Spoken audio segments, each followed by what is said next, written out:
Hey everyone! Today we're going to talk about the concept of a joint army composed by the countries of the European Union. The idea goes back to the first years of the EU but had never gotten as much support as currently. Nowadays, especially since the Russian invasion of Ukraine, European countries need to protect themselves from external threats. That's why many have been pushing for a European army. Well, but how would it look like? Let's dive in. First of all, let's talk about the numbers. The EU would rank second in the world, by number of soldiers, only behind China at around 2 million active personnel. It also has around 500,000 armored vehicles, of which 5,000 are tanks.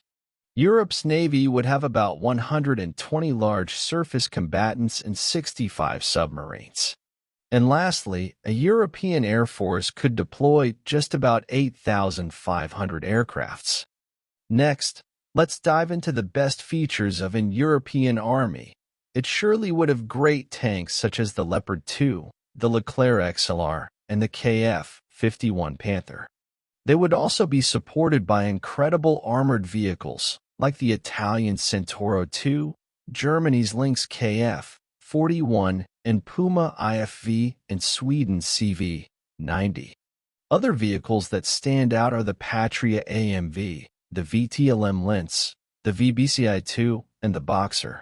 The European Army would also have great cover thanks to its self-propelled artillery masterpieces such as the PZH-2000 and the Caesar howitzer.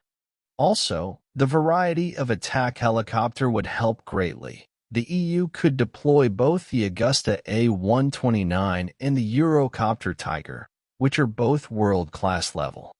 Now, let's talk about Europe's navy. It would be one of the most powerful in the world as it could deploy 4 aircraft carriers and would have some of the most advanced vessels, such as the Horizon class, the Meteoro class, the Frem class, the K-130 and F-125 frigates, and also other lesser-known gems from smaller navies, such as the Polish Goran class, the Swedish Visby class, and the Dutch Holland class.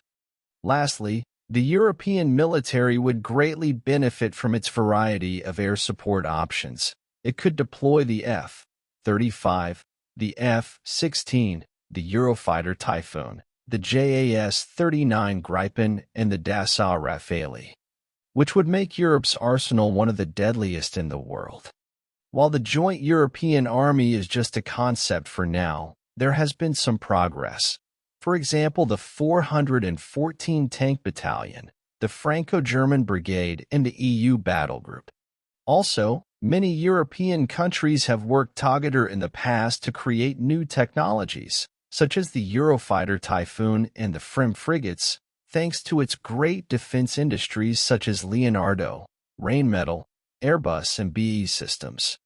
There are also a lot of plans for future joint projects, like the MGCS, which addresses the need for a common main battle tank in Europe, the EPC, which will develop patrol corvettes, and the FCS and GCP projects, which are both centered about developing Europe's 6th-generation fighter jet.